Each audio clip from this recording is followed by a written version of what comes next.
this town enough for all of us. Hi, everybody. Hi.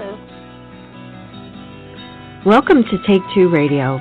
We are pleased to bring you interviews with people in the entertainment and music industry, discussions and recaps of the 4 remaining daytime soaps.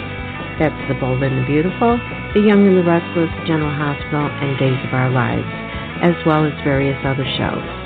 For upcoming and previous shows, check take2radio.com. That's with the number 2. And you can find us on Blog Talk Radio, iHeartRadio, iTunes, and other streaming apps. Follow us on social media at Take Two Radio, and thanks for listening.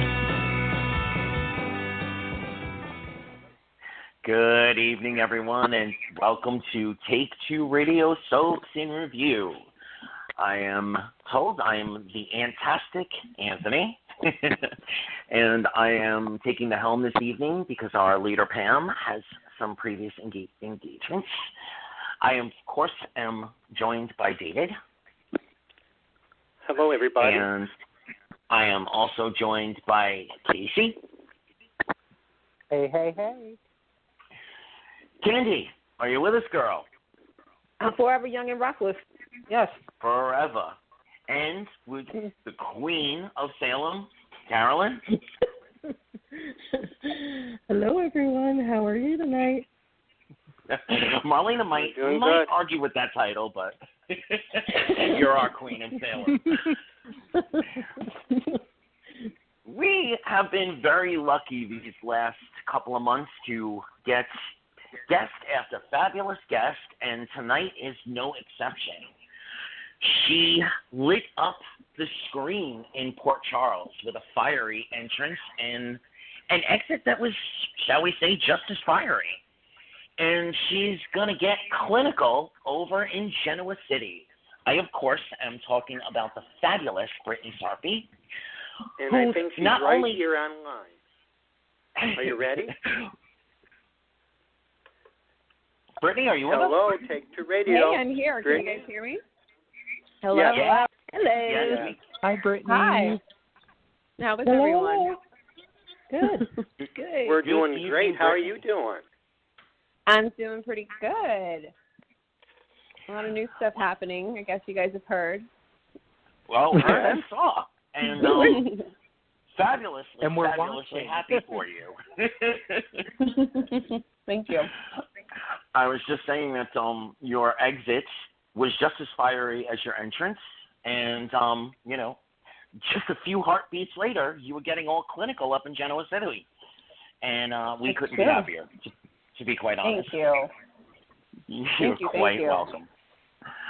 Our faithful leader, Pam, always starts off our interviews with asking how you got into acting. Oh, fun. You ready? Absolutely. Take it away, Brytni. Yes, I got into acting in high school, actually. My emphasis was really dance and track. I was a runner and a dancer. And I think it was my sophomore year, I just kind of decided that I wanted to try acting. So I auditioned into a class, and I somehow got into our honors theater class, which was, I guess, a bigger feat considering I hadn't taken any theater before. And when I got there, I was just kind of inundated with a lot of Shakespeare and plays, and yeah, I fell in love with my first performance of Macbeth, or the Scottish play, and I was a witch. And I kind of have been after it ever since. I went to college at UC Santa Barbara and got my Bachelor of Fine Arts in Acting. And then I came back to LA, which I'm from LA, and have been pursuing it ever since. Nice. Yeah. Well, I'm gonna start with my questions. I'm helming. Go for you it. As I said before, you kind of came in real fiery to Port Charles, aka General Hospital, and you were immediately thrown into some heavy storyline with, playing against some heavy hitters. Can you tell our listeners what it felt like to walk onto the set knowing you were going to be playing up against Laura Wright, Anthony Geary in such heavy, material? like right off the bat. Yeah, of course.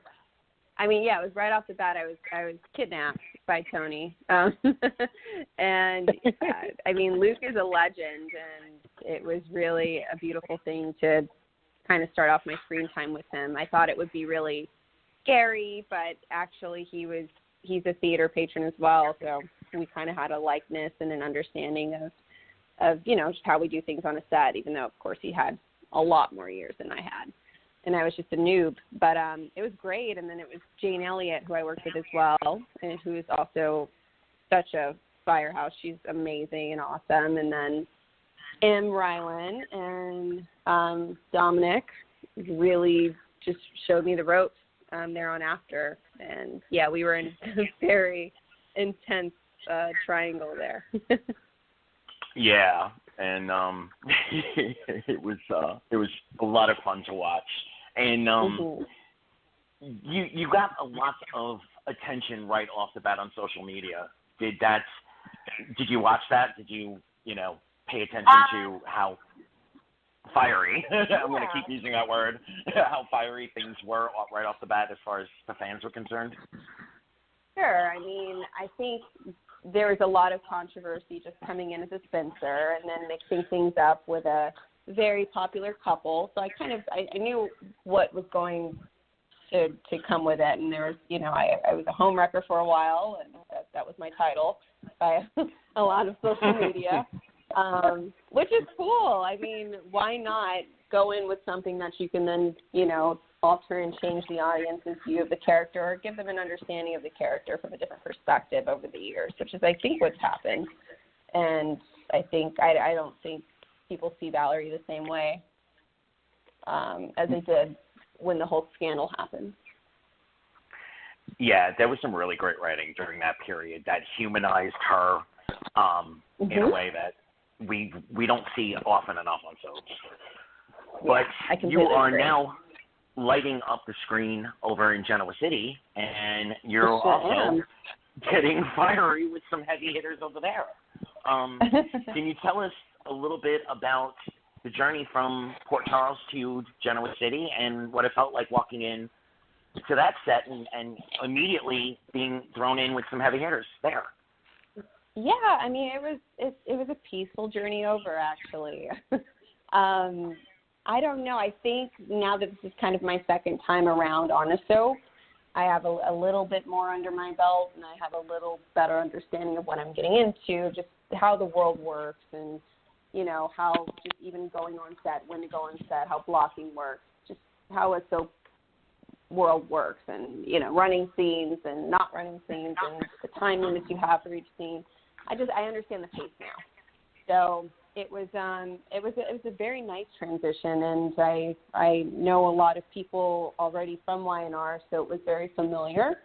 And on studio in the background, there are people who have worked on the set of GH or who watch it. So even behind the scenes and getting to know people there has been a really easy transition. But yeah, I work a lot with Brytni, and he's been on the show forever. He's been acting forever, so it's really, really a great team partner. Nice. Well, my personal hope is that we get to see a little bit more of a love story for you in this new incarnation. Yeah. But I am going to turn the reins over to the Candilicious Candice. Hello. Hey, Candice. Hey, girl. Okay, so as we mentioned earlier, Pam, our faithful leader, is unable to join us, but she's left me with some questions to ask you, and then I'll ask my question. So the first question she has is, so far, day one, we saw chemistry between your character and Devon, a.k.a. Mr. Brighton James. Fabulous actor. If this is going to end up being a relationship, and I know you can't give out spoilers, but social media already has the group name and everything, but we want the official name you would come up with for the two characters. You know about the ship names, the matchup names. What are they? Is your There's take? Delana and 11. Is that what they are? Yeah, 11. I mean, yeah. I had a conversation with Brytni about this, and he brought up that they had already shipped a name, and we did like 11 because it sounds good. Well, we're going to officially say that. That's going to be it's coming from your mouth to everybody. 11 it is. Heary, Casey, hold me back, on this day. On this day, 11 was official. Hold me back. There you go. Oh, God. Hold him back. Okay. So we've now, I feel at ease now. Everybody can go to sleep happy. Okay, 11 it is. Thank you. Okay. With 11 people going to sleep very happy. Yeah. Okay. So the next question she has is, would you like to do any directing or producing in the future? Gosh, great question. Yes. I've just actually wrapped my head around kind of expanding from acting. In the past 6 or 7 months, there's actually a project that I'm not able to say yet, but that I've been trying to get the rights to, and I have a producing partner on that I'm really excited about. So producing, yes, and then directing-wise, I have been venturing and studying more. I actually, in the last film that I did a little bit of shadowing of my director and director of photography, just to kind of get an eye of behind the scenes and learn something that I hadn't studied before. So, yeah, absolutely. I'm well on my way there. There you go. Keep reaching, girl. I'm a teacher, so I always tell my kids, like, don't stop. Keep going. Keep moving forward. Keep growing. So, absolutely. Okay, so now I have some questions. First, I wanted to say thank you, because you are one of the few celebrities to open up about the struggles, about anxiety and depression. So I have 2 questions for you. Did you second guess yourself when you decided to go public with this and open up and talk? I second guessed myself. Sorry, you weren't finished the question, but go ahead. Oh, no. I was just saying, like, did you have doubts and if you wanted to share that? Yeah, I recorded it at a really low time, and it wasn't necessarily to post, but it gave myself the option to, because I like to catalog things. I write a lot, and it was just another venue for me to express myself. Speaking to a camera is something I'm not that foreign from the concept. So I think the day came, and I remembered that I think I made that. I recorded it maybe like 6 months prior to me posting it, and I thought about it. I talked to my best friend about it, and just kind of got her take on it, and she felt that it was something I should do. And then it was really hard. It's not a huge thing, I guess, but for me personally, I'm a Virgo, so I feel like my image is it's what I want you to see. And so that was a very hard thing for me to show a part of me that I didn't choose for you to see. I did, but it's not something that I would naturally pick. It's very vulnerable, very, we all go through it. And that was the point, is just to relate to everyone who I know is dealing with things that at times you feel like you're dealing with alone. I feel like this world right now, more than ever, is a scary place, and we need to all come together and find our common ground and how we can relate and see each other in each other. Amen. Exactly. And then it kind of because I know so many of my friends, including myself, like you said, there's sometimes you feel alone, that you're just like, nobody will understand and whatsoever. So my final question is, what encouraging words you have for anybody who is listening right now that is going through anxiety or depression? What advice would you give them? I think the biggest thing that I've learned in my time on this earth is that life is a freaking cycle. So you're going to get your ups, but you're also going to get downs, and you're going to come right back up. Just know that, when you're at your lowest lows, or you're feeling anxiety, or you're feeling incredibly depressed about something that's happened, that these feelings are fleeting, just like the great feelings you're about to, feel. And the sooner you decide to feel better, and I know that's a hard thing to grasp because people are like, I don't want to feel sad.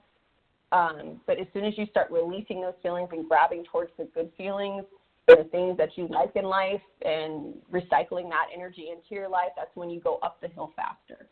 So focus on going up that hill faster. Focus on the things that make you happy, the things that make you smile, and try to not focus on the things of your past or the things that you can't control in your future. That is the best piece of advice I've heard. And I'm definitely going to make sure I can do a sound bite and play that, because that, like you said, it's an uphill battle. You can't always focus. And it's easy to say it, because a lot of people's like, okay, yeah, all you got to do is, forget about the past. But it comes back into your mind. It's like the littlest things can set it off. So. Yeah, but it's a constant thing. Just like life is a constant thing. Of course, you're going to have moments where you're always at trials and tribulations. It's just us normalizing to the fact that we go through things and not looking at everything as a shock. The less we let things shock our system, the more we just take it as an ebb and flow in life. Then we just ride the wave right with it, and the extremes seem to be a lot less. If that makes sense. Yeah. David, it does. David, step on up. Alrighty, well, hi, Brytni. How are you? Hi. Hi. Well, my question is, you've done a feature called You Again with Sigourney Weaver and Jamie Lee Curtis.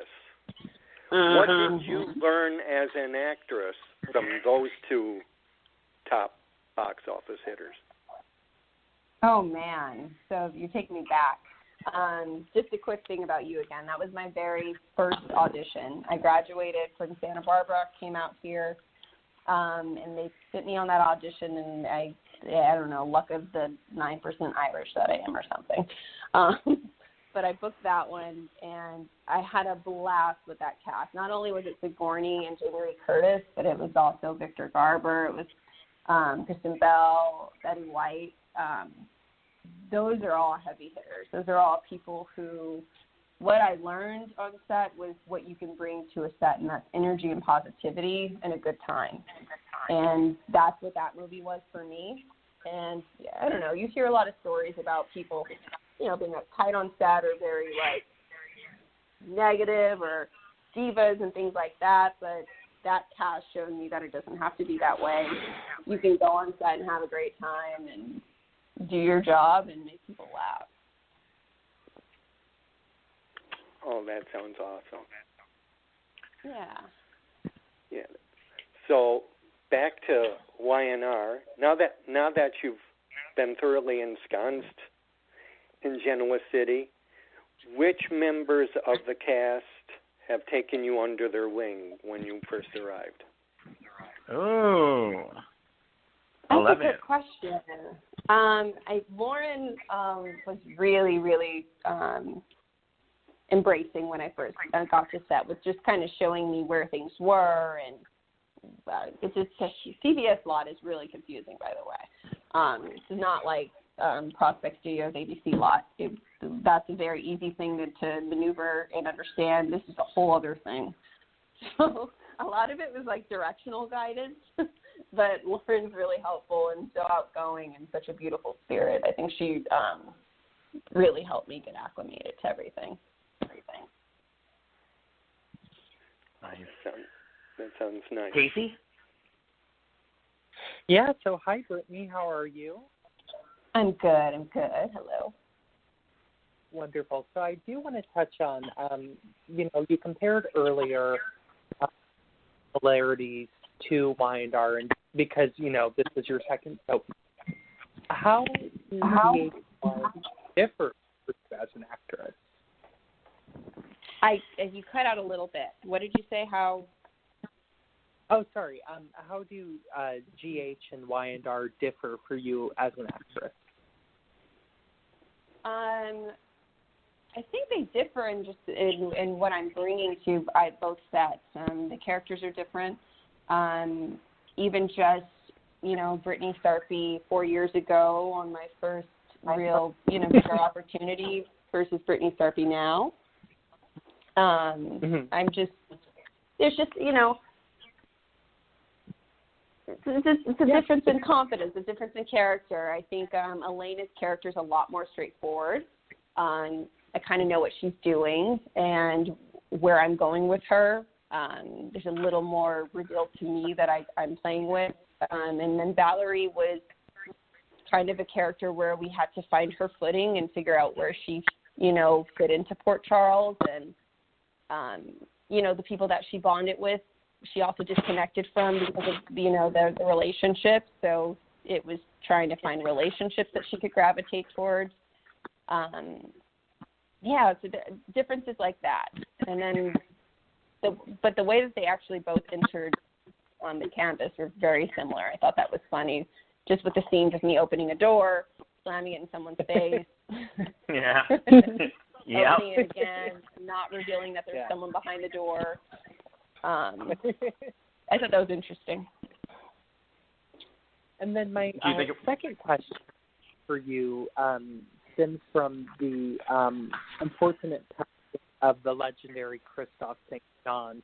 And since his passing, it was kind of up in the air as to where the Hamilton Winters families would go on the Young and the Restless. But now they brought on you to mingle with Devon. We've got Anna's father. So what is it like to be a part of this rebuilding of the Hamilton Winters unit, and where do you see that family unit going in the future now that your now that Anna's father is involved? Yeah, I mean, I think it's great. It's fresh energy. It's fresh blood. The four of us have a lot of scenes together and spend a lot of time together. So for me, it feels great. I mean, I can't compare it to anything else in what it was before. But if I can judge the energy that we're all giving each other, I think it's going to be really good. I think we all are kind of on the same level of commitment. We both, want these stories to be told, and just the element of what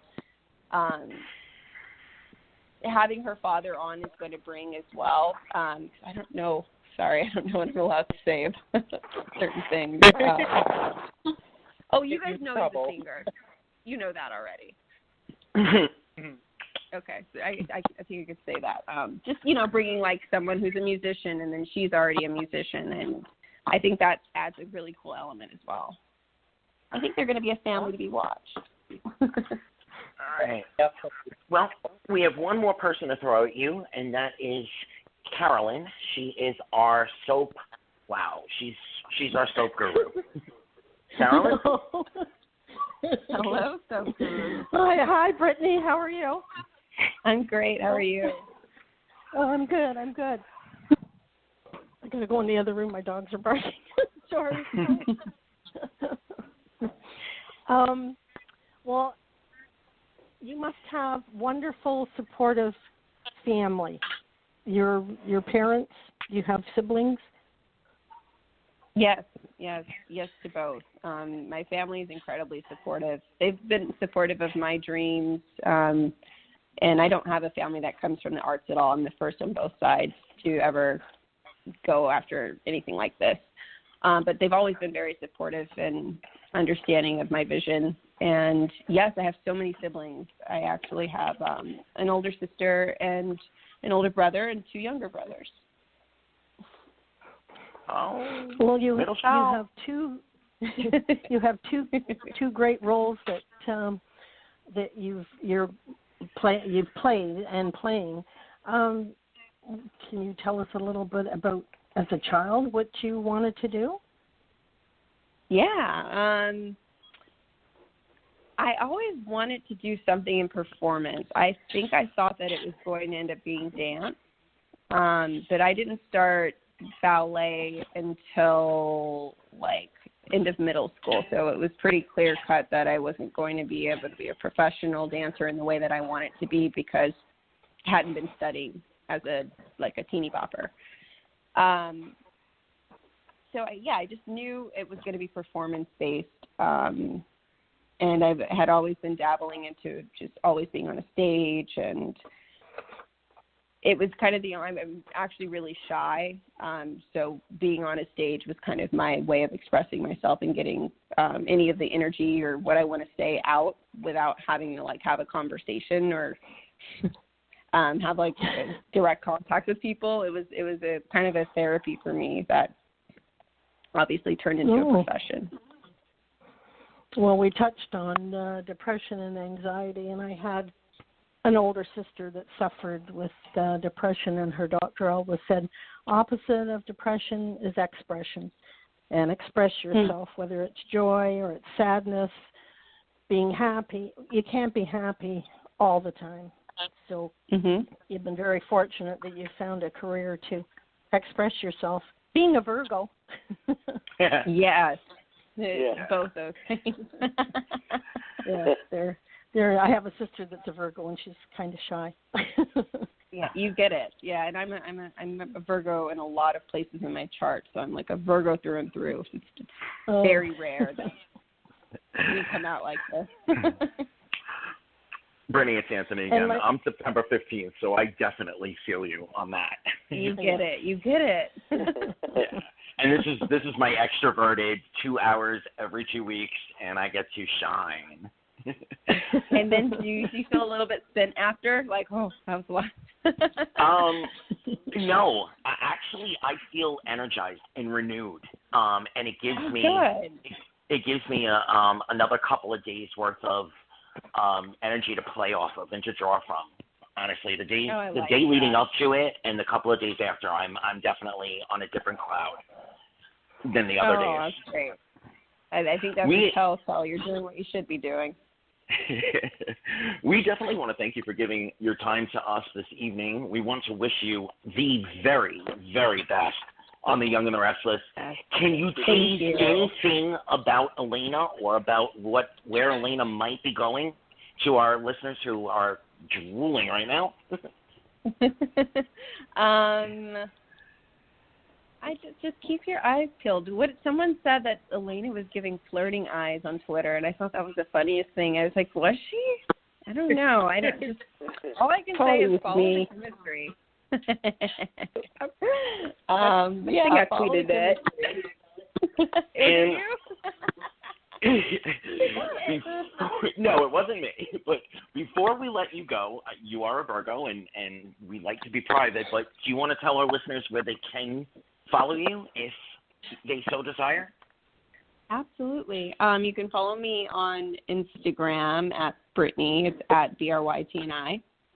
Or on Twitter at _Brytni. That's at _BRYTNI.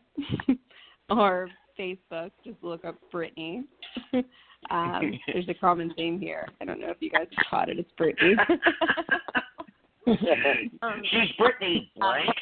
Those are all great outlets to find me. I'm pretty easy to find because there's not that many BRYTNIs in this world. Well, thank you so much for coming on this evening, and you teased that you may be working on other projects, so please think of us and come back when you're ready to talk about them. Absolutely. Thank you for having me. You guys have a good night. Oh, thank you for coming. You too. You too. Okay, bye. Thank you. Well, another great interview at Take Two Radio. So I will start off with saying it's so funny that today we have her because today the casting announcement came out that Valerie will be wearing a different color pair of shoes soon in Port Charles, and I was chomping at the bit to ask, but I thought that'd be a little uncouth. She's going to be wearing Dr. Wait, say that again, please? They are going to be wearing. They've recast Valerie. Yeah. They did. Yeah, they announced it today. Yep. Yeah, today was casting Thursday for all the shows. Oh yeah, yes it was. Candice, you enlightened us early on today. What did you find out? So okay, I'm about to spill some tea. This was kind of a blind item that a lot of people probably didn't pick up on. If you've been watching Young and the Restless faithfully, like we all have, by the way, happy anniversary, Young and the Restless. You may notice that there was a certain character that was off screen for a little bit and just came back on I'm gonna say Monday. Actually Friday. Yeah, Tuesday. And that's the character of Nate. Nate. A lot of people been trying to figure out what's going on, like, well, they recast him. It wasn't surgery, folks. Oh, wow. I did see that little tidbit you offered earlier, Candice. Oh, I've got some tea, too. Okay. Since we're in the casting vein, I just want to remind our folks that we broke the news a few weeks ago. Denise Richards on The Bold and the Beautiful, and her scenes are coming up, and from what I was told, they are fire. They are so set your DVRs because you go and see what she brings. Casey, what do you have for us?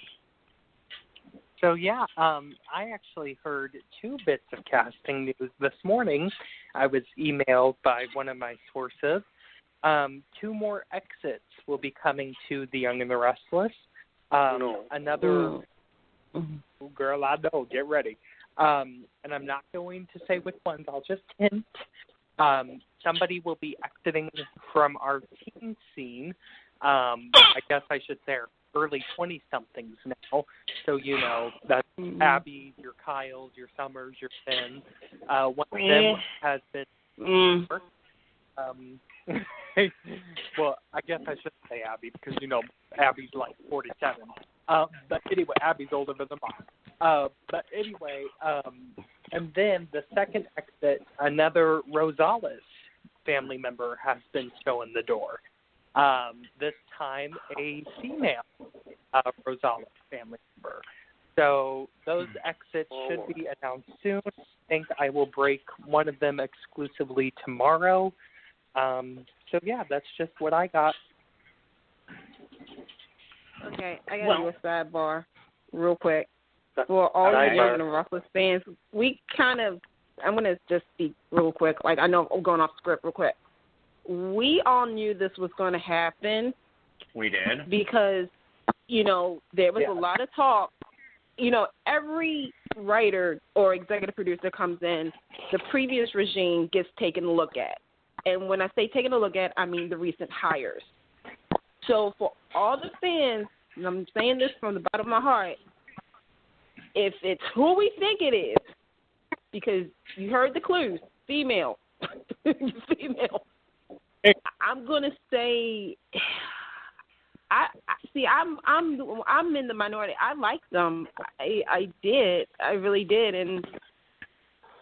Well, that's for the show, I guess. I didn't like Arturo post-Nikki stuff.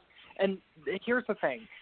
This has nothing to do about the actor. I love Jason Camila. He's hot. Right. He's a good actor. Yeah, hell yeah. There's any story for him. So when I don't like a character, I mean story.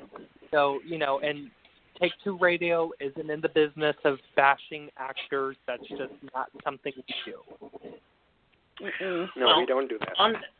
On that note, as far as Genoa City is concerned, I got a little tweak and a little buzz that they approached Sean Kerrigan for a possible return. So I am holding my breath to find out if that actually comes to pass. I heard something saying that he's not. Oh, well, then my news was old, and it's...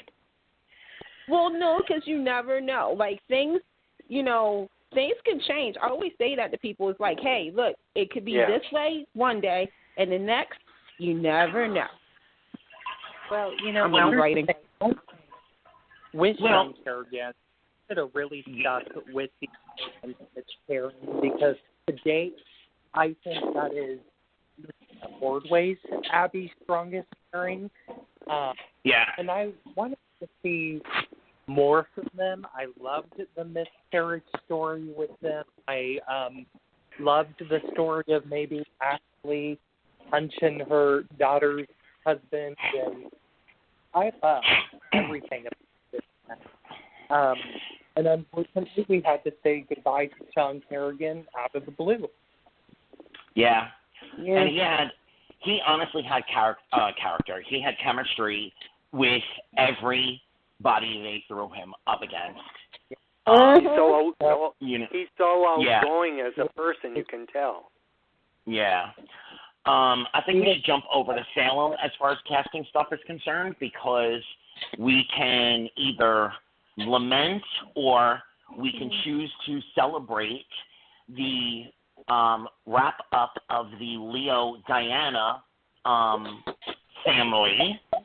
They are done, and it's Salem, so I'm just going to say for now, Greg Reckert is leaving with an Emmy nomination, and the incomparable, the fabulous.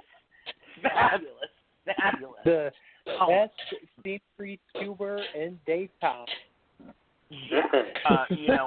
I just have to say, it's no secret that I play for the team of same-sexuals, and to see a character that came onto the canvas as a snarky villain with fire, with any one of us in the life, and any one of us that are friends with someone in the life knows someone like Leo. And television has never given us, it's like, we can't show that, or they're gonna yell at us. They're gonna say we're being unfair. And I think most of my my people, I'll say, were cheering, like, yeah, more, show more, let him go all the way, let him do all the things. We finally had a sexually charged gay scene again on television, not just daytime television, but on television, because I got to say, the gays are becoming very stereotypical again on primetime TV. Like, I'm getting a little tired of Grey's Anatomy with their gays because they're becoming a little too paint by numbers. But Ron Calabardi wrote the hell out of Queens. And as a gay man myself, I was cheering every damn day. Now, I do feel sorry for Days because they're going to have to rebuild some sets since Greg Rickard and Judah Chapman chewed up all that damn scenery. But they gave good soap, and I'm going to miss them. But I can't wait to see them back because, come on, we know that's not the end of them. No. And I broke some tea on this show months ago, and they made a very, very smart choice. They were approaching the original person who played Diana, and immediately a soap that had been flip-flopping on whether or not they were going to take her or ask her back hopped in and promised her the sun, the stars, the moon, and quite possibly, an Oscar nomination. And so when that opportunity was no longer on the table to approach, and reunite this duo in such when they first were paired on The Young and the Restless, they were fire as well. Not the same kind of fire, but there was just, you couldn't take your eyes off them. And they recreated the magic without borrowing the same magic from The Young and the Restless. So, again, kudos to Ron and the team. Kudos, of course, to, Greg and oh my God, I'm blanking. Judith, thank you. To Greg and Judith. And look, I would have been interested to see Jeannie Francis and Greg Rickard play off of each other, but I got to be honest, I would not trade Judith Chapman in the role of Diana this time around for anything. I mean, it was amazing. It was just really that once, like Anthony said, it was kind of the once in a lifetime spark of chemistry, and lightning in a bottle type stuff. And yeah, she was over the top. Yeah, she was campy. She was. Yes, she was very soap diva, but they did it so well to the point where I was like, this is the best thing to watch on television. I mean, I was hooked. The only thing that would have put it, that would have made it Dynasty, which y'all all know that's my primetime show of shows. The only thing that would have made it Dynasty for me is had they have, borrowed Michael Baldwin, a.k.a. Christian. Okay, I'm blanking on names. Christian LeBlanc. But if they had borrowed him for like a good 3 days, and mother and son each had a one-night stand with him before he slunk back out of town, that's the only thing that would have put it over. That would have made it any better. It was classic. It was a classic soap pairing that phenomenal. Now, having said that, I have a question for Anthony and anyone else who watched at the time, because I can't remember. I don't think I was watching too well at the time that Jeannie was on.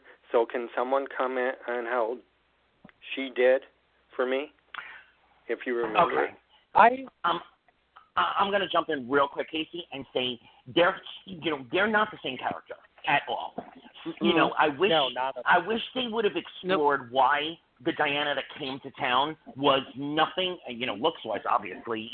She wasn't hit by no car and recreated but personality-wise either. They were nothing alike. Jeannie's Diana was very smart, but she was very upfront. She was very about truth and or in the beginning, and then we found out she had secrets, but she was very blunt in a victim kind of way, basically. They were nothing alike, honestly. Casey?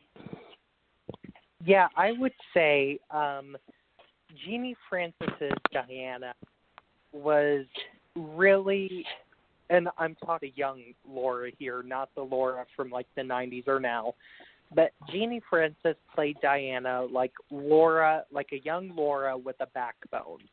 Bingo. And she was more,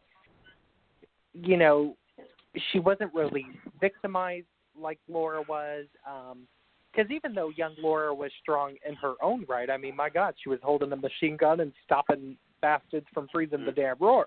But she was just not really somebody to be victimized or anything else. Like Anthony said, she was very forward. I would say that, honestly, Diana at the time was one of the best written female characters on television because she was so smart.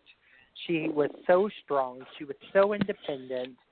And Judith but she still Chapman, had a softness. Diana. She still had this elegant softness and this, you just wanted, even when she was, you just wanted her to win, not because she was smart, but because she was a full-bodied, full-blooded woman. She wasn't an archetype. She was a full woman. And I loved Judith Chapman's Diana. Like I said, I wouldn't have traded it for anything. But I would have liked to have seen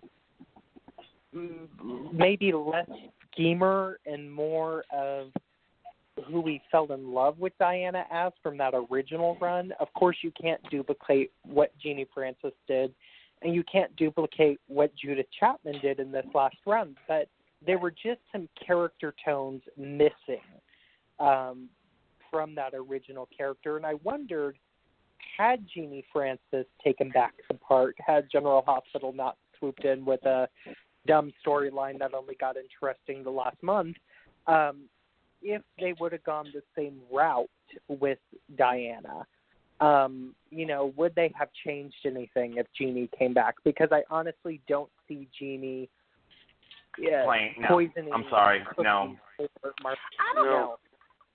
See, I have to jump into that because, look, we know the kind of characters Jeannie has played. Obviously her symbolic character is Laura and everything, but I look at it as what she did. I think she could have handled it because take a look what she did on Young and Restless. You know, and Sarah on All My Children. And Sarah on All My Children. Yeah. I mean, and she can. I mean, if the material was there, and we all know who wrote the material, so we can say she could have, but it wouldn't have been the way that Judith did. Like, there's two different ways of how this character could have played, and so it's interesting because Judith, to me, I mean, her and Greg need to like open up a school along with Marla on soap acting because, my God, like I could see just a whole. They could read the yellow book pages if that still exists, and or the library cards that never gets used. Because I enjoyed it. I just wish. I mean, it was. I didn't even know he. I mean, I heard, but I didn't know when. But I was kind of hoping, and I might be the only person that was really praying, like, on every single Bible for Will and Leo pairing. I know. No. You're not the only one. There's definitely no. Well, another thing about Jeannie and Judith was that Jeannie is great at playing the schemer and the villain sometimes, but I think Jeannie's villain qualities in her acting are more character driven. You know what I mean? Like, pulling that gun Valentine on GH, that was a very character driven thing. That wasn't plot at all. The man had murdered her son and bitch slapping the shit out of Valentine in that LA park that they were trying to make look like New York. That was a very character driven thing. Whereas definitely Judith Chapman's villainy is very Alexis Carrington, very I'll get you my pretty. But at the end of the day, that's what makes women great actresses, that they are so different. And that's what makes them both so enjoyable. But yeah, that's what I'll say on the issue there. And I will definitely miss Judith as Diana, and we'll see what the future holds for her coming back. CAROLYN, any final thoughts from our Days Queen? On Greg and No, they they brought a lot of fire to the show. I'm going to miss them both, and hopefully, as you say, they will be back.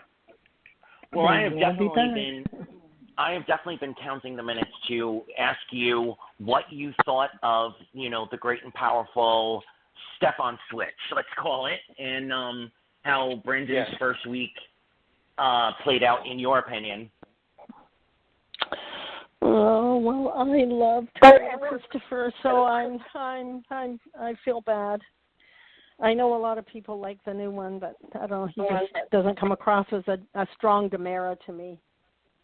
That's my opinion. Ooh, Carolyn, throw that shade, girl. Ooh, No. Honestly, I want to remind the audience that Brandon literally was given the script, hours before he played the material. So I saw that. Yeah, I saw that. So and it, it looks I am really hoping that 2 weeks from now, when we're on another show, we're saying, okay, he's surprising us. I will give credit where credit is due. He took on the voice immediately. That's not Brandon's voice, and that's not Johnny Sakara's voice. So kudos to that. And it's no secret that I'm blind, but I definitely tagged some of my online friends who told me, hey, he's looking mighty good, but that he took on the mannerisms, as well. So if the acting isn't quite there yet, he's got the voice, he's got the mannerisms, and man, oh God, is he beautiful. I remember him, Okay. So, Candice, baby, your take on this? My take on it is that, recast is never, with us soap fans, a recast can get chewed up or it can be, open arms, hugging and whatnot. My take is that I'm going to miss Tyler Christopher first and foremost. Love you, man. Keep doing your thing. Brandon, you're a breath of fresh air, and I'm so glad you're back in daytime. It has been far too long, and you look mighty fine. And I'm going to say it, obviously, you know, week one is always the tryout. You know, they got to kind of get their footing. You know, I thought he did okay. I did see some people compare his character versus Johnny's. Here's the thing, y'all. Don't do that. Please don't. Two different breeds, okay? Candice. I was, well, the same breed, you know. The one thing I was honestly, worried about is, real quick before you go off, go ahead. The intensity that, you know, Tyler Christopher brought to the role was very like the intensity that Johnny Sakara carried almost the whole run. You know, that last year was a mess. True. Right? So people were expecting him to carry that through. So that's why I really wanted to remind our listeners that he literally got those pages hours before he stepped on those stages. Like 6 hours. 6 hours pages, before 6 hours stages. Oh, you know me. I like a motto. Pages, 6 hours stages. Okay. I would like to. Yeah. I think he would have been and I don't know if they're replacing Chad.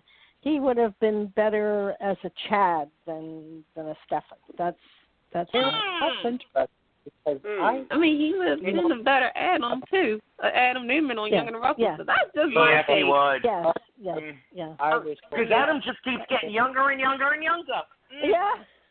I'm now. Yeah, you stop that. Anthony, you know damn good and well that Adam just kept getting older and older and older 3 years ago.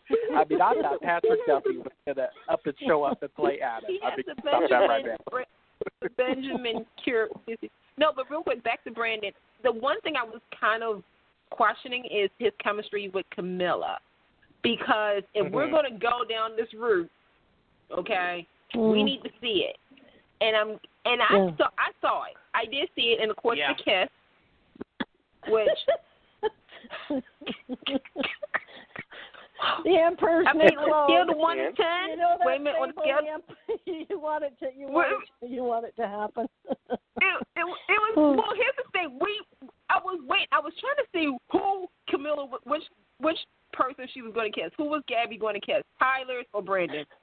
And when I saw the promo, I was like, that's Brandon, because I know that's that. You know you're a true soul man when you know people's hair, okay? The head. So It was the head. Yes. I was like, oh, okay, this is going to be good. You know, when he was on General Hospital, he kissed some pretty. He kissed pretty well. I mean, take a look at his repertoire. Thank you. And so I'm like watching it, and I'm seeing it happen, and I'm like, oh, I felt that. I felt something. I was like, oh, okay. Him and Nadia as Chloe, I'm feeling that too. You know what? This is something Days needs to really work on. And like you said, like in a couple of weeks when we come back, you know, and talk, I do hope it does improve. But for what I'm seeing right now for chemistry, A plus. Keep it up. Keep it up. Maybe if they let his hair grow and it gets a little messy. No, I need it like that. A little more of an image no, there. you don't get it. No, we need it like that. We need that. The way his hair is right now, we just need a little bit. Like, I need for him to grow out his facial hair just a little bit. Not go overkill like, you know, somebody else. But I just, you know, give us the right scruff. Give us that I'm a cover of a romantic novel book. You know, and a little, just a little wave, just a little wave in the hair. Okay, maybe like a little. Put his fingers through it, yeah. Yeah, okay, like the Clark Kent. Okay, yeah, got you. Yeah. Go ahead, Casey. That'll make me happy. So, my thing with this is that first I have to say I'm a huge Brandon Barish fan, just like Candice, just like all of y'all on here. Except CAROLYN, because, you know, she stayed in the hell out of him. And so she's doing the evil eye right now. She's doing some evil eye. She and her feelings. It's an age thing. It's an age thing. Yeah, it's an age thing. Oh, God. My thing is that Brandon is reminding me when Gina Tognoni took over the role of Phyllis. And by that I mean that they're trying to imitate their previous portrayers too much. You know, when Gina came on, she was Michelle Stafford. She was doing the stuttering thing. She was doing the walking fast. She was doing the oh shoot, I just had it. Mannerism. Not the severe ponytail. Yes, mannerism. And that is what Brandon's doing. And, you know, now that Gina is 4 or 5 years into playing Phyllis, she's become Gina again. And I don't want it to take as long for Brandon because I just want Brandon to add his own style. Bring his own himself. Yeah. The difference between The Young and the Restless and Days of Our Lives is the fan base is different. The fan base will accept a quick and you know, unexplainable transformation. You know, whereas she kind of had to give us a fake Phyllis until she was faking Phyllis till she was making Phyllis. You know, because that fan base. Yeah, you're totally right. Yeah. And I think that's because, you know, yes, Days of Our Lives has had people that have been on for 30, 40 years, and in Susan's case, 50 years. But I think The Young and the Restless has had less recasts for popular roles. You know, Young and Restless remain pretty consistent in who you're going to see, whereas Days of Our Lives will recast you at the drop of a hat, you know. It's a revolving door. I can see that. I mean, they recast her with Stephanie Cameron and Jack 83 times because James E. Riley, I don't know, Matthew Ashford must have taken his parking spot. But, oh my God. Is a willing more, you know, fan base is willing to accept a recast more. And so am I. But I'm not willing to accept somebody who wants to imitate somebody for so long, especially when I know a strong actor. You know, we know Brandon is a powerful actor. So anyway. And I think that answers the question right there, though, Casey. He is a powerful actor. He's going to morph this into his Stefan rather quickly. And if he doesn't, I will buy all of you, you know, dinner at your respective locations. Because I know Brandon's going to bring it. I know he is. Candice, you know he is. You know he is. Sorry about that. But story-wise, you know, Brandon is staying, like I've said, to finish out what was left of Tyler's contract. And it's unclear if they'll sign him on or not for another contract of his own. That's more long-term. But anyway, I need this story to pick up a little bit because, you know, we've seen the build-up, and I don't want to go through another build-up just because another actor is there. They just need to tweak the story to fit with Brandon Stefan, which I think will be very easy because the writing team at Days is amazing, and they know how to do stuff like that well. Yeah. And then further story-wise, additionally to that, I really want to see what's going to happen with Stefan, Gabby, and Chloe. But they also need there needs to be more clear across the canvas. Well, Chloe's leaving. Chloe's leaving. So. Which is another, you know, and that's why I think they need to hurry some things up so we can have a clearer picture of where things are going for the Stefan character. Well, now, why did Brandon jump on the offer? Does anyone know? Well, Brandon has never said he wouldn't do another soap, so on and so forth. So I think, you know, to get his face, to get some chops done, you know, all across the board, why wouldn't he? You know, he did not have. He's had some great guest starring roles, but he, you know, he really hasn't. He hasn't been given the offer that he deserves anywhere else. So why wouldn't he take the role? So he's going to finish off. He's going to finish off the contract. So he's going to have to do good to get his own contract, right? Yeah, and I'm going to speak to that because he did do an interview about coming into these shoes, and he teased a little bit, basically saying that he has about 7 weeks of airtime before they have to make a decision. So, well, they better get some love scenes with Gabby going. Yeah, he knows the state. Get up to that bedroom. Yeah. In a hurry. Real quick before I have to go, do you think that they'll sign him for like a year, or do you think they'll go for something shorter, like 6 months? No, I think if you know, and I'm going to speak to what you just said before I answer that question. I don't think that they are going to modify the story at all. And if you know, if this week is an indicator, he kissed Gabby, he begged Chloe, you know, he bonded with Ben. So, you know, all in all, you know, basically I think if the next couple of weeks gives some fire to this character as far as social media is concerned, they're going to give him a year contract. Yeah. Has anyone noticed? I've noticed that they are picking up the speed with the scenes. Has anyone else noticed that? Yeah, the scene blocking has definitely changed a little bit again. Yeah. You know, that's good. Good eye. Ron, so right. They're called drive-by scenes, which are scenes that are supposed to last less than a minute and a half.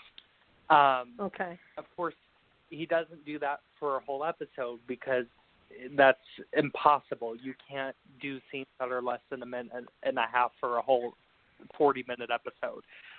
But Ron definitely does love to write those drive-by scenes, as they're called. You know, he did it at One Life to Live. He did it at GH. So, I've noticed because I watch it every day, and I said, "What's going on here?" And it's moving faster, which I like. Okay, we should touch on a few things before we leave Salem. The Marlena episode, girl floating over bed, the $6 mask that they that they bought they rescued from some poor Halloween store. Andre versus, I mean, it really gave us a lot to work with. That's what I'm gonna say. Thoughts? Let's go with David first. Where do you want to start? Let me see. I like the fact I see that they borrowed Marlena's out-of-body experience sort of from One Life. Thank you. Next. Come on, David. And I never watched it then. I didn't watch One Life then, but I read about it. But I saw. I don't really mind them if it's a way to bring back actors we haven't seen before, and if it's the only way, maybe there's another way to do it. But I didn't mind it per se. I took it for what it was. Next point, out of body, next point, because I know someone's going to say it before I do. All right, Candice, go. Why me? Okay, I know you almost. Ron, I love you. Ron, I love you, but you have done this before. And yeah, when I saw this episode, I immediately thought about when Vicky went to heaven. I thought about Gone Light when Harley was visited by her mother. I can go down the list. Here's the thing, though. I understand this is also supposed to be Deidre's anniversary episode. I don't know if that's 110, but my thing is, how many times on Days of Our Lives does Marlena have to die and come back to life? How come John can't have it? Like, why can't John, eat the cookie and pass out and have Marlena at his bedside while John has an imagination alternate world of Salem? I'm just asking for some friends. Because we literally did this storyline 6 months ago when she got shot at the wedding. We did it like a month and 2 months before that. This is becoming an ongoing theme. So for those who started a drinking game, and I know who you are, I'm going to say the episode itself was nice. It was nice to see Belle. It was very nice to see Brady and Eric go at it. There were some comedy moments, but all I kept thinking to myself is, man, I've seen this episode before, and I'm going to remove the one like the live stuff. But I've seen this episode before where Marlena dies, quote unquote, dies, and edge of your seat. Will she make it? And they always do it all the time. Baby, don't leave and you notice Baby, don't go. Wait a minute, Anthony. I'll even give it one even better.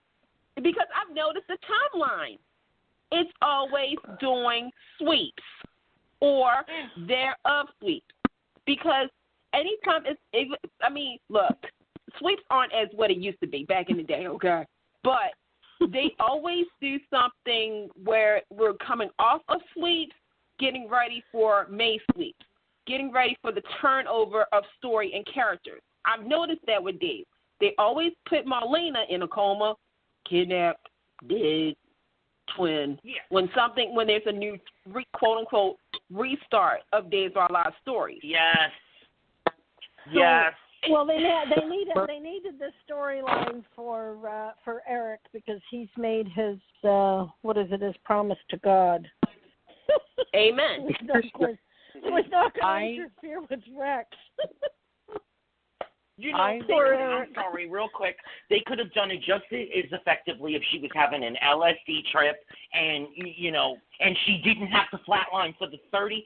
I mean, she's about 7 cats in one body. She's had how many lives now? It's the days of Marlena's life that she ain't never going to die. She's never going to die. As many years as the show has been. That's what I said. I feel as though like they could have still did this storyline, but why Marlena? Why not John? John's only got hit by a car. John's already been, but really, why not? Why couldn't we call Crystal Chappelle and see how can she come do a guest spot? Like, could we not do that? I mean, and see what's up. Did you see the scene? Did you see the scene with Eric and Marlena? And she said, "Because of me." Because of me. Oh, here we go. Here we go. The roller coaster ride. Go ahead, Casey. I'm going to be a little nice, and I'm going to be a little harsh. And don't worry, David. I'm about being nice, okay? Hold your horses, girl. And so, I really liked the idea of the episode. I thought it was a great way to honor Deidre Hall. This woman's been on here almost as long as my mom's been alive. And, she's almost ready to hit 5,000 episodes of the show. And so that was shady. Go ahead. That's amazing. I loved the concept. I loved the flashbacks. That's about all I loved. Now I got to get harsh. Look, I know Ron loves him some Princess Gina. I do too. That is one of my favorite stories in the history of that show. I thought it was hilarious. I loved Christian Alfonso doing Princess Gina, but it's got to stop. I do not need to see Princess Gina every 6 damn months, okay? I'm sorry. Yes. I don't. Yeah, Christian that's Alfonso one for me too. Yeah. But there were so many people. Yeah, it was one episode. They could have spent a little bit of money and brought somebody on to play with Andre/Tony. They could have spent, yeah. How is Princess Gina close to Hope? Not close to Hope, close to Marlena. Why couldn't it just have been Hope? I don't get why it had. Exactly, and that's why it killed that particular story arc line, whatever you want to call it, in that episode.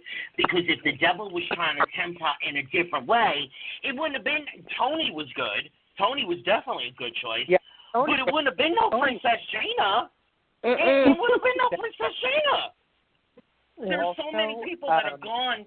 I mean, there are so many people that have gone from the canvas that are still alive somewhere out in Burbank or Seattle or wherever that, they could have, made them a fried chicken dinner, give them a cute little hotel suite for a couple of days, and brought them in to play with Marlena. Yeah. Also, I would have loved more flashbacks. It was cute the first time that they were exploring what would the world look like without Marlena, but then it got a little tiring. I've got to be honest. I kind of checked out when we did the whole Belle, Claire thing. That got a little hokey for me. I didn't find the Eric and Brady thing hilarious. I found it very forced. I found it tacky. Yeah, tacky and contrived. So absolutely. I would have loved that time to be spent with more flashbacks. I would have loved for it to have been more of, Marlena, you've done some pretty bad stuff, kind of a full circle moment for her. You know what I mean? Yeah. It should have been more of a full circle moment discussing her sin.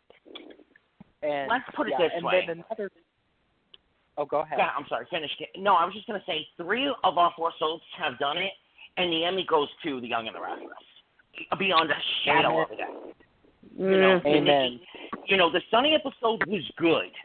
The Days of Our Lives episode was interesting, fun, quirky, and basically Days of Our Lives. I'll give them that. But the Young and the Restless, Melanie Scott Thomas episode was outstanding. Yeah, it was. Yes.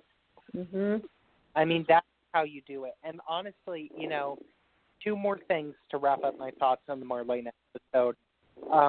First, like Candice said, it didn't have to be Marlena dying for time number 473. I would have thought Marlena could have just ate one of those cookies before she went to bed as like a midnight snack and slept through it all. She's knocked out long enough for Diana to get the information she needs or something. You know what I mean? It could have just been her sleeping and having a dream. Having a rest. Yeah. Mm-hmm. Okay. And now, having said that, I really have to address something before we leave Salem, and we're going to leave Will and Sonny. We're going to leave Haley in that hot mess of a storyline alone this week. We'll come back to it next week. But I want to send a message to Mr. Ron. You have got to stop flashing back to things we saw yesterday, 3 days ago, or on Friday. I do not need a whole minute worth of a flashback. Almost the whole damn scene replayed and taken up almost a minute and a half of my valuable time that I could be spending with characters that I only get 32 minutes worth of actual show. Yeah. Don't you be taking 6 minutes worth of flashback every show? Commercials. Anthony, you sounded like Big Julie. Anthony just came out tweaking like Big Julie. Now, my final thought. I wish you wouldn't hold back, Anthony. No, I'm not going to hold back because the last 3 months there have been more flashbacks on that show than there have been costume changes at the nurse's ball. I mean, seriously, we only saw it 3 days ago. Literally, we saw it 3 days ago. You're having a meltdown. I'm done. Well, wait a minute. I'm gonna stick up for Dave because there's people fans who probably didn't see it because okay, Dave, I can't. I'm sorry. Yeah, everybody's busy. What? Yeah, everybody's busy. Life happens. Yeah. Just give us about a 26-second little flash of it, and then we'll go on YouTube and find it because we're interested. Don't give us a whole 1 minute, 30 seconds worth of a scene we just saw 3 days ago. Maybe they should do a previous reel on The Young and the Restless. Yeah, don't watch it Monday and don't watch it Friday. Just watch it Tuesday, Wednesday, Thursday. No, Ron has been sneaking them in on a Wednesday too. Can't even say that it's Monday and Friday. Ron is sneaking them in on the other days too. Just left. Well, follow him on Twitter. You're on Twitter. Go on Twitter and tell him. Just tell him, Anthony. The soap reel. Hashtag less flashbacks. Well, if we all do it, we got to get a feed going. We do. We got to get it, and that's why I'm saying it on our show. On Ron's feed, we all got to go in one after the other. I've said this before, and I'll say this again. They are paying attention to this show. Yeah. I know it by things that have happened, but I also know it by messages that I have gotten. They are paying attention to the show. So listen, if you're tired of the flashbacks too, and I will take every dissenting opinion. If y'all like the flashbacks, let me know, and I'll shut my big fat game out. But if you don't. I mean, I do appreciate it because, there's some things sometimes that I be forgetting stuff, So it's nice to kind of have that. Although, wait a minute, I should say this. Y'all remember back in the day they used to have, like, Days of Our Lives also used to do it. Previously on Days of Our Lives, y'all remember that was the first? Yes. They could go back and do that again. Back to do that. Yes, because, Candice, real quick, and then really we'll finish this. There's no need for a flashback that shows somebody putting the poison up in a cookie, and then that said person saying, it didn't work, so now what Ron, I love you, Ron. You know I love you, but I'm going to help you because, you started out on fire on General Hospital, and you fell apart, my friends. We don't want that to happen on Days of Our Lives because you're doing so well without the flashbacks. Especially with the character saying exactly what she just said in the flashback now that we got to waste another minute. Okay, let's go to L.A. and visit with our bold and beautiful people. David, take it away. This is your baby today. Oh, Bold and the Beautiful. Today I liked because it featured more Wyatt and Sally than any Forrester. And it's time they come front and center more. We got a conspiring Quinn who wants to get Flo back with Wyatt. Now, I know it. I don't have to see any more, but I can tell she probably wants to do that. Well, this is what Bold and the Beautiful is setting up so that our listeners will understand the behind-the-scenes, I won't call it a mess, thought process. Jacqueline is going to be off to Kansas for an undetermined amount of time when she gives birth and gets used to being a new mother. So they have got to fill the void of what has been the last 2 years' worth of primarily driven story around Steffi Liam Hope, Steffi Liam Wyatt. There's going to be a huge missing piece. And so they are setting up the rivalry between Taylor and Quinn. The Taylor that is here now is not the Taylor that we all know. There's a wackadoodle screw loose, and somebody's got to figure it out and tighten it. But they are setting up... Taylor and Quinn? Did you say Taylor and Quinn? Yes. They're setting up... No, Taylor and Quinn. They're setting up a battle between the two of them.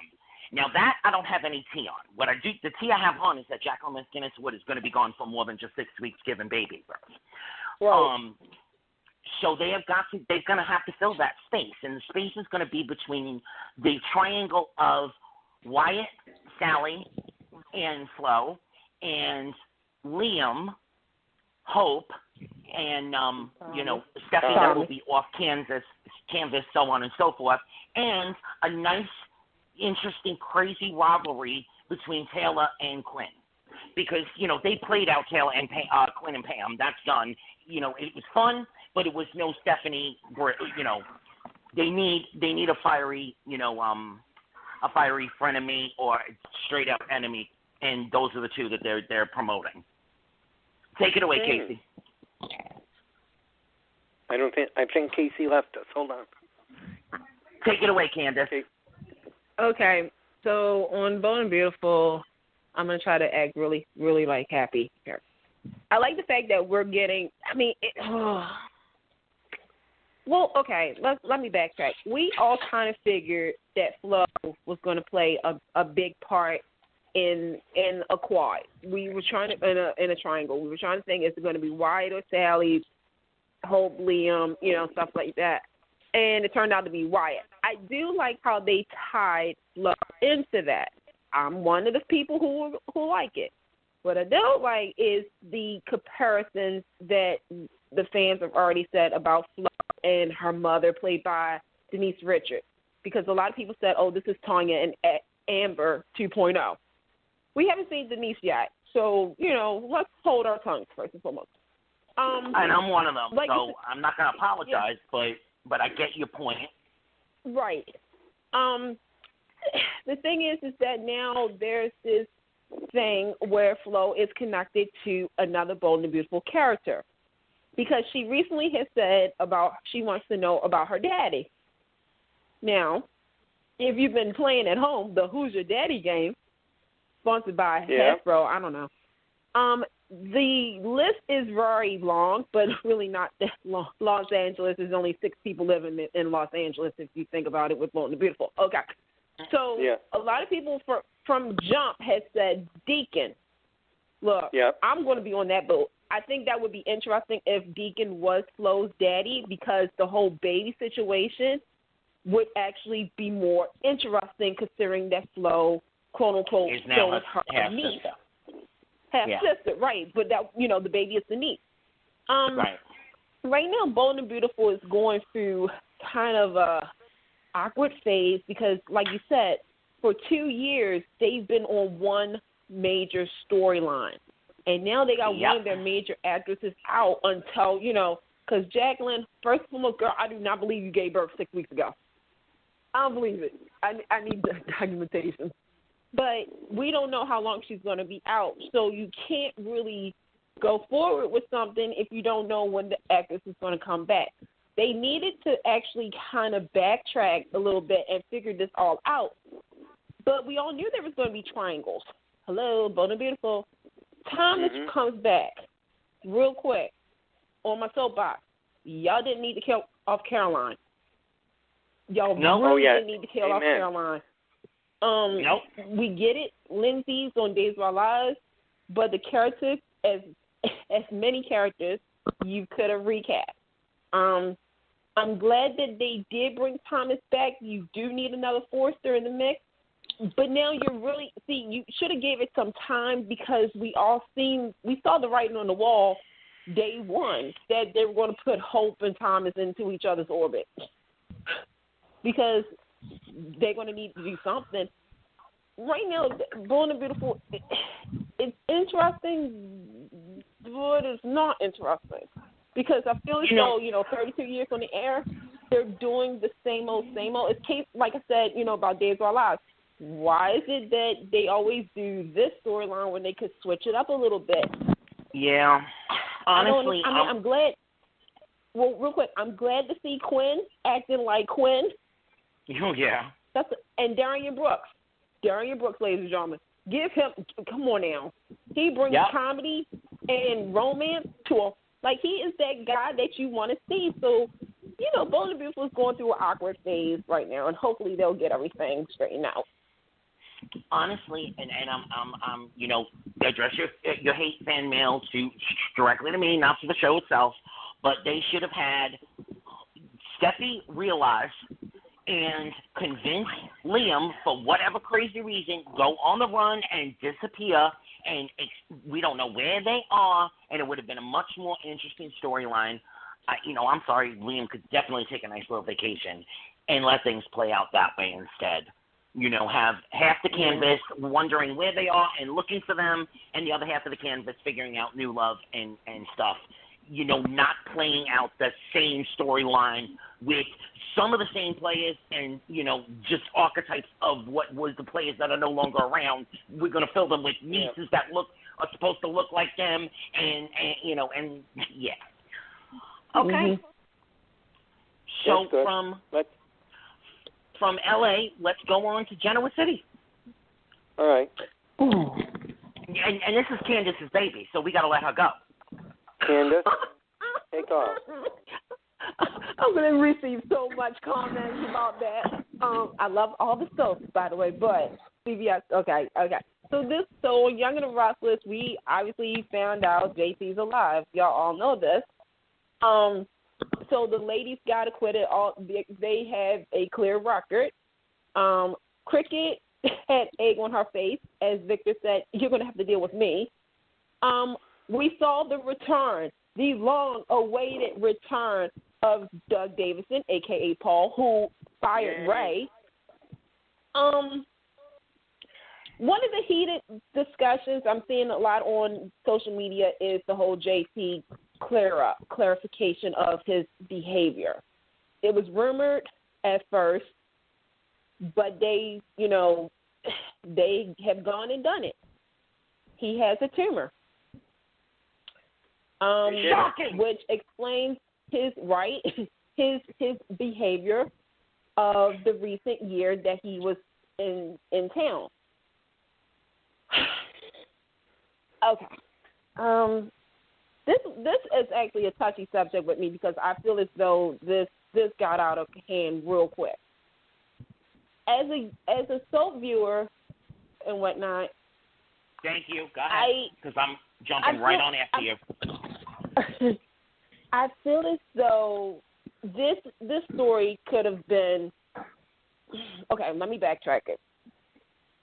Around this time a year ago, there was a lot of backlash because everybody said, "Oh, JT is such a good character. Why would they have JT be an abuser?" Fast forward a year later, I know the storyline went too long. They was like, "Oh, well, JT was such a good character. I'm glad that they've redeemed him." Let me tell you something. And I said this so strongly that say this. First and foremost, everybody has a good and bad side. One. Yes. Two, we don't know. Just because we didn't see it on canvas doesn't mean that things didn't happen to this character off canvas. Even though the show really kind of did play some clues out there, we also keep forgetting that Mac, who we also hadn't seen for a long time, was also abused by him. The tumor situation was such a cop-out. And I'm sorry. As much as I know other fans from other shows jumped on this, I have to say I was really disappointed with Young and Restless' decision to do this. You cannot. I mean, it started out as a domestic violence storyline. It went out left field. I know that. But at the end of the day, you cannot put a pretty little Band-Aid, which they, by the way, JT had brain surgery. And did y'all see the nice little pretty Band-Aid they put on his forehead? Yes, I did. Yeah. Mm-hmm. Yeah. I'm like, okay, just I gotta jump in. I gotta jump in now. Okay, so here's the deal. They had to rectify damage. Bringing back Davidson, oh my God, thank you so very much. Thinning out the herd, so to speak. All right, maybe thank you, maybe not, because there are things you could have done. But again, the canvas, we cannot have 95 actors on canvas, unfortunately. So we got to take some, we got to take some hits with the good. They couldn't do a doppelganger because they've had 36 doppelgangers in the last 5 years. And people would have been like, is you serious, Josh? So, they can't do mind control because The Young and the Restless just doesn't go supernatural. They don't go. So they weren't left with many choices. Now, could they have done something else, a chemical imbalance, or created some kind of weird drug, that had been administered to his system? They should have. They didn't. They went with the tumor. I really think, and I have no tea on this. This is just being a soap fan for, I ain't going to tell you how many years, just since I'm 3. I think that they said we're going to take the hit on this one to rectify some damage and to bring some face back from our core audience that did not like what was done. And so they took the hit with the brain tumor and said, okay. Now, having said that, I want to give a courtesy customer service /service, did you know, now that you know, message to soap fans out there and remind everybody that to be a soap fan, you are saying that you are willing to suspend belief. I mean, Marlene has been dead 437 times, to coin Casey. She was also possessed by the devil. Anna and Robert Scorpio have been back from the dead, 37 times apiece. On The Young and the Restless, Phyllis has been in a coma at least 3 times that I know of, and she doesn't have any weird tics. She don't have no patches of missing hair on her head. She's still young, thin, gorgeous, and beautiful. So when we allow ourselves to become part of the culture of suspension of disbelief, we don't get to pick and choose what's acceptable disbelief and what isn't. He had a brain tumor. Get with it, roll with it, and move on. I would actually be okay. I would actually agree with you on that. But this is where I have to, me. I'm like, hey, look, old school. Like, I grew up William J. Bell, Erna Phillips, Agnes Nixon, Douglas Marlin. The thing is that you could have done. There was. Like, my whole thing was, there was a scene this week where he said, I knew something was wrong. Okay, you can't tell me, you didn't go to the doctors. Like, I was, thinking real time, too. I was like, you worked for the FBI or the police. You took a physical. You mean to tell me Paul and them didn't notice anything? Like, I'm sorry, Candice, it's the same thing. They ain't no security cameras anywhere up in Genoa City. Nobody happens to know wait a that minute. there were 4 beautiful rich women caught in, come on. When but hold up. Sometimes you, go ahead. I gotta say this, but as a Young and the Restless viewer, I tweeted this out, and I will fully take responsibility of this. I said General Hospital got Young and the Restless beat with the tumors. Oh, no. I did some double research, because I do that. You did. And I was like, wait a minute, this is the 3rd person a tumor. And I was like, hold up. I was like, let me look to see who was writing for the show. And I was like, please don't let it be who I think it was. One of them was Josh. Josh has this thing, and I'm going to be honest with you. Josh has this thing of a cover-up, of using a mental or health issue to cover up the erotic behavior. Case in point, Sharon. Now, I know a previous writing regime started it, but Josh really took it to a whole new level and gave her a disorder. Gave her the bipolar disorder. Right, gave us the bipolar thing. So, to me, and the thing is that anybody who's been watching Young and the Restless knows that Sharon was never bipolar. I'm sorry. That was something, if she was, wouldn't you think William J. Bell would have addressed it the first time around? I'm sorry, I can't. With Josh, I understand. He wants to clean up and clear out. I get it. But there was other ways you could have done it. And it gives a bet, and I'm going to be honest, speaking for the real, because, you got to do the real. It kind of I feel as though the victims of domestic violence, that when they watch this story unfold, I have to, I got to do this. When I'm going to stop you right there, though, because so were the victims of the happy hookers. So were the family victims of happy hookers that have been murdered, and they were never solved. This is nothing new.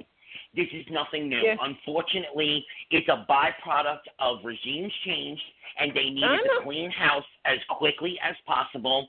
And you can't expect a soap viewer, a regular soap viewer, not you and me, Candice, not David and Pam.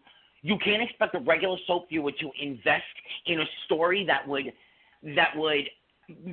pay homage to that base of character out there when they have been screaming at you for a year already. Dig up the body, find the body, get rid of this story.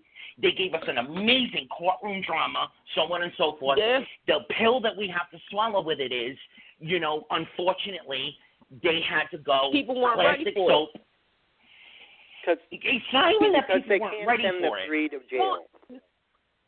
People aren't going to.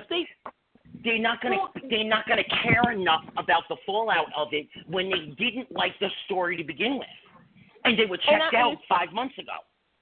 And this is why I say, like, as a soap fans, when I say that it's interesting that the soap fans kind of turned from this storyline, considering the fact, like I said to somebody, I said, think about it. The days of,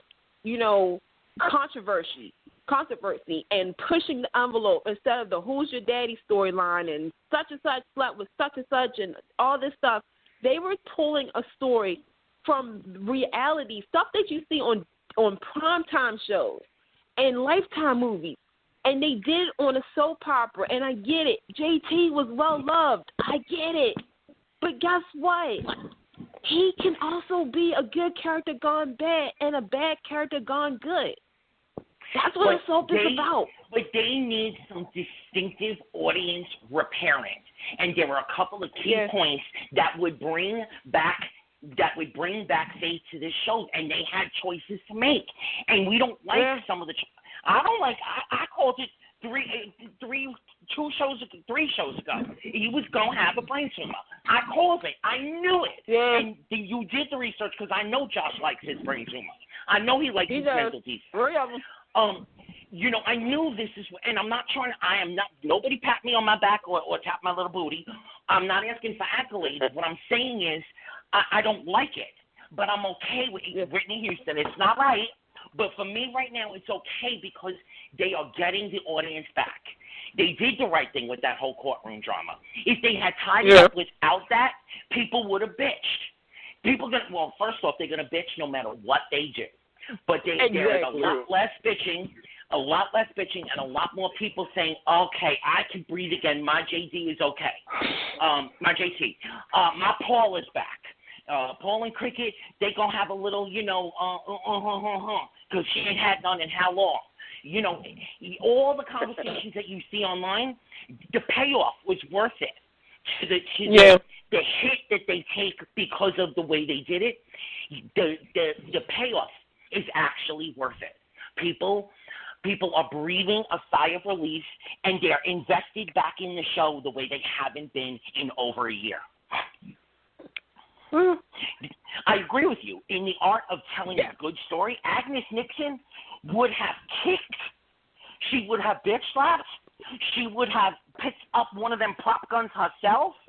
But, it's not the Agnes Nixon era where a storyline. Think about Luke and Laura and how they rebuilt. Think about Roger and Holly. Oh, yeah, good. Another good. Well, they had the even time think to about play. this, Anthony.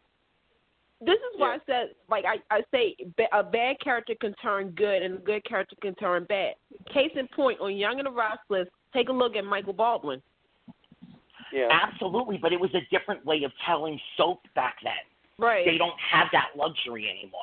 They needed definitive, clear actions quickly, and so they had to make choices that weren't. There was no way around it.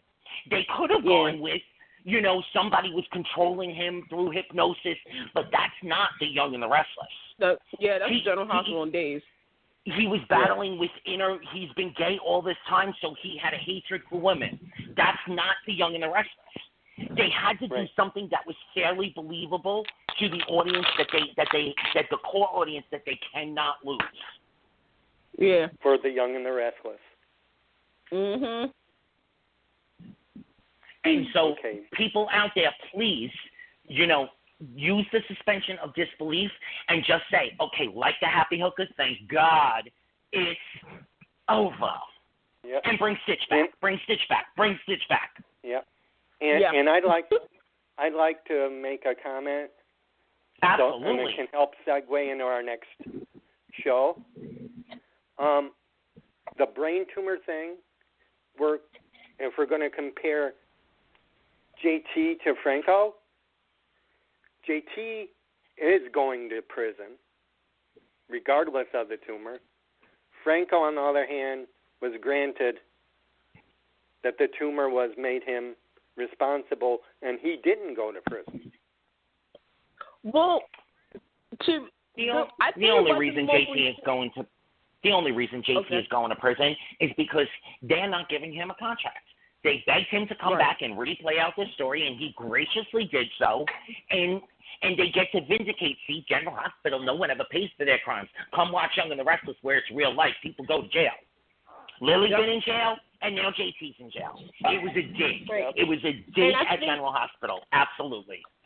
And real quick, I think the comparison was not just Franco, but Julian. Because remember, even though Julian was a gangster, he's a mobster, but him holding up a dagger to Alexis' neck, that was the tumor. That was the tumor. The tumor made him do it. All right. Well, David segued us to the hospital, and let's go to the hospital. Let's say a quick and wonderful farewell to Matt Cohen, who did not get murdered after all. Anybody want to clap? I'm not. Damn it. Anybody? Clap. I will miss him.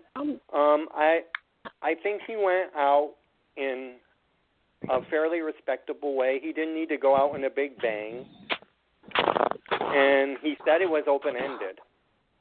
So, who knows, maybe one of these days Griffin will pop up again. To me, the best thing about Griffin leaving was the scenes between Anna and Peter that came afterwards.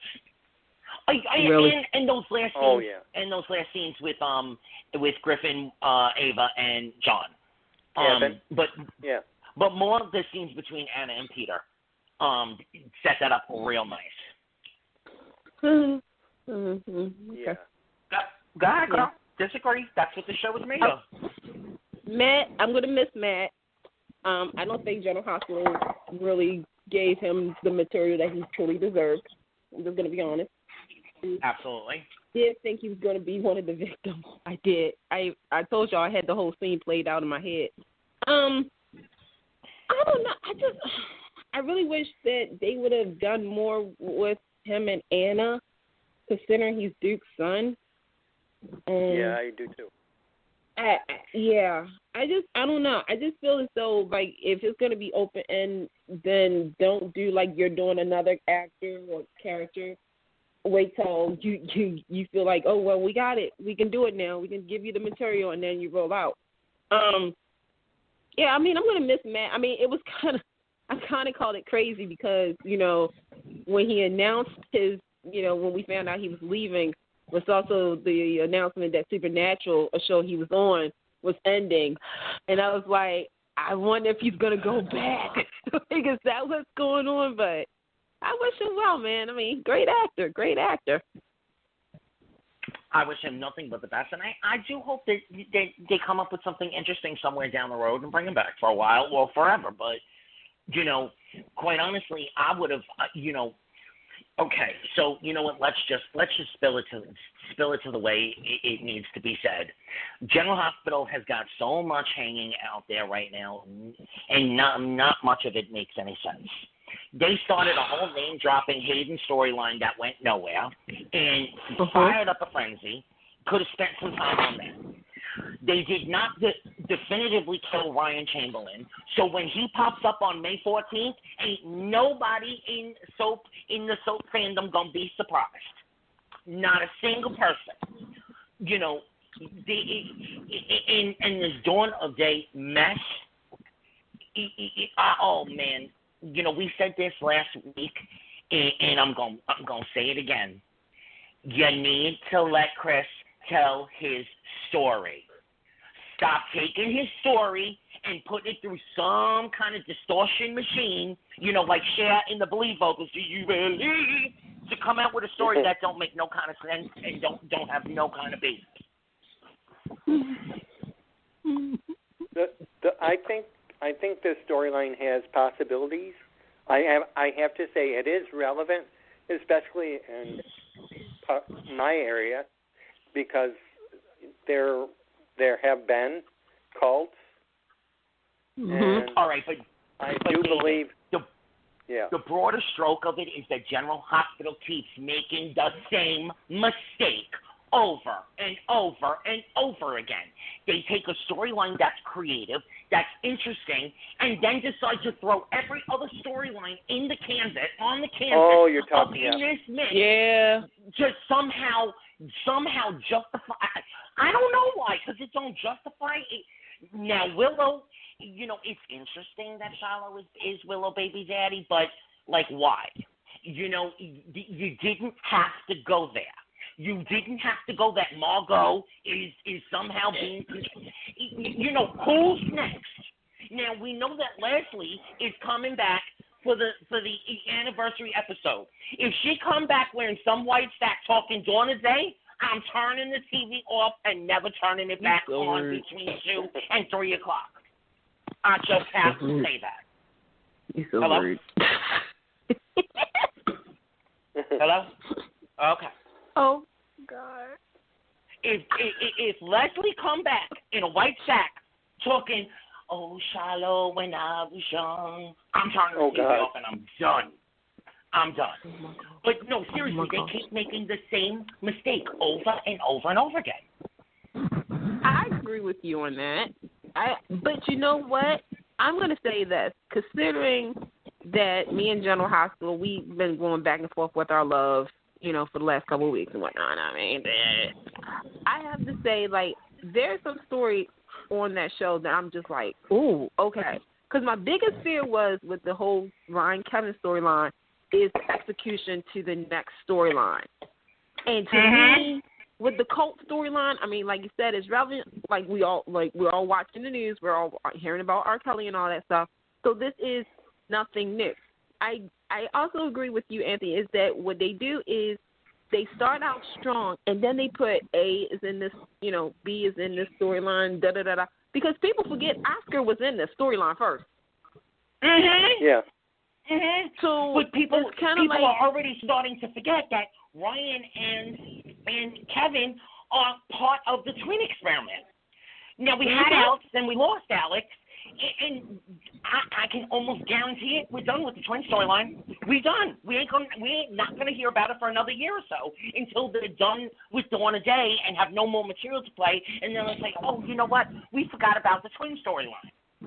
Well, understand there's 3 stories currently happening on General Hospital right now. And the thing is that, like, okay, the cult storyline is now your A storyline. Your B storyline is, and they kind of got back to it, is Aiden. They're getting back to it. They went away from it, but now they're back to it. And C, well, no, I shouldn't say that's the B storyline. The B storyline is what's going on with Dante. The C storyline is Aiden, and the D stuff is the other stuff that we really just the filter, like Oscar dying and about to lose his virginity. We ain't worried about that. But they're trying to turn that into the B storyline. They're trying to turn that into the B storyline for Main Street. Well, I think they're trying to turn. I think that might General actually. Hospital, don't do it. Don't have him sleep with her and have her wake up the next morning and he's dead. Don't do it, General Hospital, and don't do it on May 14th. You know they're going to do it because they're going to have the montage. Don't do it on May 14th. Anthony, here's the montage. I think it's going to be original song by Eden McCoy for next year's Emmys. It's going to be I Hold You in My Arms, and they're going to have like the lighting and the blocking, and they're going to have like a little montage of them kissing and stuff. And then it's going to be next week on General Hospital. Oh my God, Oscar, wake up! Oh my God, Oscar, wake up! There's only 2 ways that General Hospital will go with this. I'm not going to say can go with this.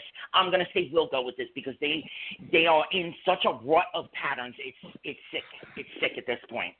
He's either going to die the morning after and she's going to wake up and he's going to be dead, or he's going to drop dead at the nurse's ball.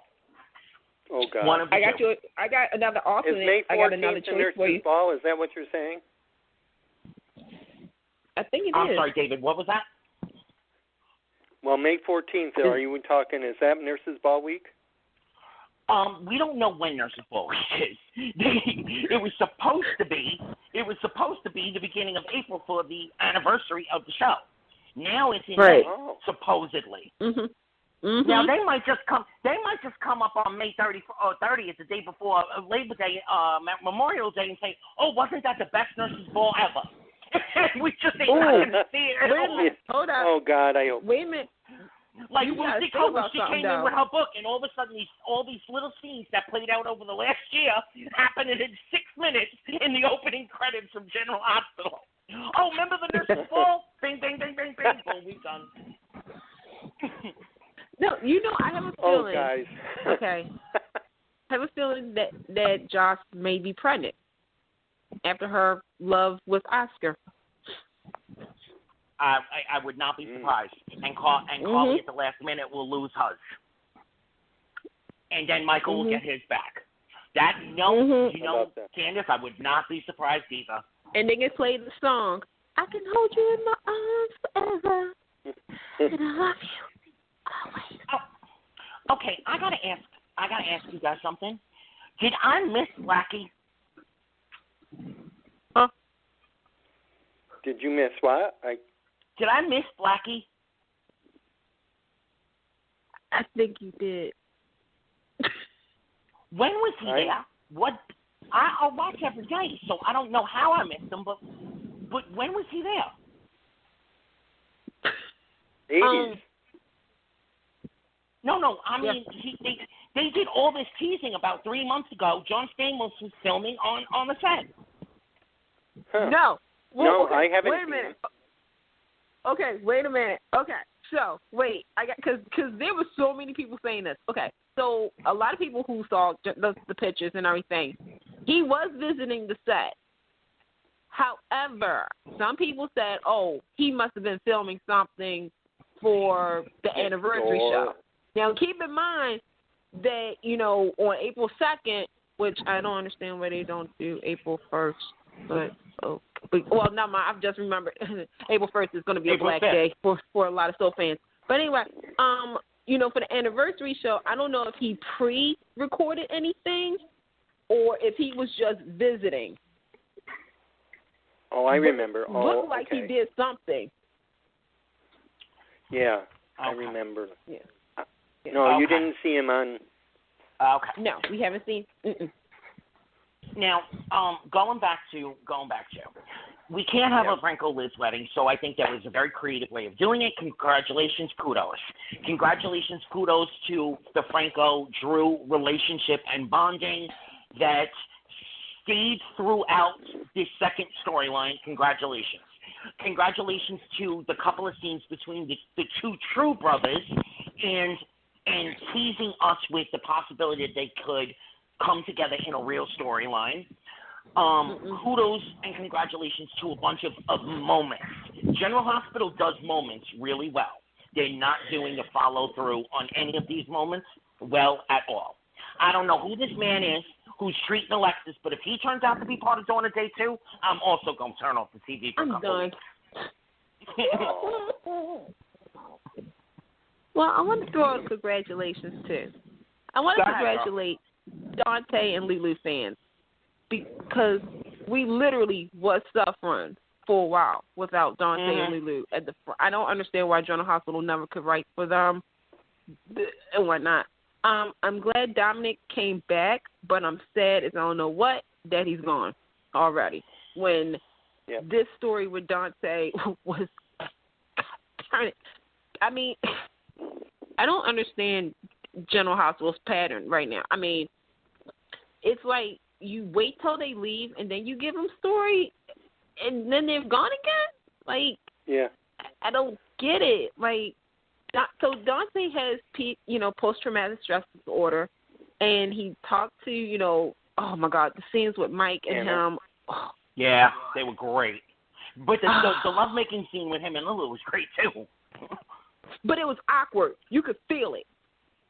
But that's what it should have been. Right. That's what it should have been. Because it was awkward on both ends. I mean, first and foremost, on the surface, here are two people who haven't seen each other in a while, and they're making love. Right. Underneath all of it, he went through something traumatic, and she went through something traumatic. They got some issues. And I really wish the General Hospital, if you're doing what I think you're doing, I'm going to hurt you. Because what I meant is because we know Dominic is a great actor, and he should have been used more. And the thing is, he got an Emmy nomination. Congratulations, Dominic. I have a funny feeling that General Hospital is either A, waiting to see what happens, like if he wins it, they're going to give or go to him and say contract. I'm going to stop you right there. It's not General Hospital. It's Dominic Samprono. I know. He has absolutely said he is open to coming back multiple. He will continue to play Dante for as long as they allow him to play Dante, but he's got other projects in the work, and he is taking pilot season by storm, and so it's going to depend on whether or not Dominic gets other quality work. Okay. Whether or not General Hospital gets him back. It's not General Hospital this time. I know. Okay. Guys, we got to wrap. Yeah, we do, unfortunately. Dang. Hot. It was a hot show. It was Everybody, a hot show. I would like to remind you guys to check out Brytni Sarpy on The Young and the Restless. If you are a General Hospital fan and you are someone who was waiting for her to have her moment to shine as Valerie, I have a feeling you're going to enjoy Miss Elena. Thank you very much to Casey and Carolyn, who had to leave us early this evening. Pam, our prayers and well wishes are with you this evening. David and my girl, CANDICE, I love playing with you guys. Oh, love you too. I like every single one of you. You make me laugh. We will see you in 2 weeks with another fabulous show. Good night. Good night, everybody. Good night, everybody. Good night. Get connected with Take Two Radio on Facebook or Twitter at Take Two Radio. For email updates on future shows, follow at Blog Talk Radio. For previous episodes, upcoming guests, and more, visit TakeTwoRadio.com.